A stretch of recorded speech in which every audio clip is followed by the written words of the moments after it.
Hello guys, welcome back to our channel. అసలు కార్తీక పౌర్ణమి అంటే ఏంటి? మీలో ఎవరైనా కేదారేశ్వర స్వామి వ్రతం చేసుకుంటారా? మా ఇంట్లో ఎలా చేసుకుంటామో చూద్దాం రండి. కార్తీక మాసంలో వచ్చే పౌర్ణమి రోజున మేము ఈ కేదారేశ్వర స్వామి వ్రతం చేసుకుంటాం. తెల్లవారుజామున లేచి ఫ్రెష్ అయి మంచిగా నైవేద్యాలు ప్రిపేర్ చేసుకుంటాము.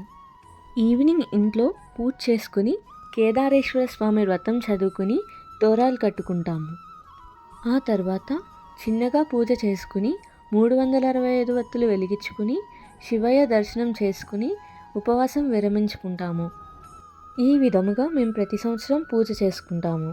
మీలో ఎంతమంది ఈ పూజ చేసుకుంటారో అండ్ ఏమేమి నైవేద్యాలు చేస్తారో కామెంట్ చేయండి. These are some glimpse of our puja. మీకు కానీ నా వీడియో నచ్చినట్లయితే లైక్ చేయండి, షేర్ చేయండి అండ్ సబ్స్క్రైబ్ చేయండి.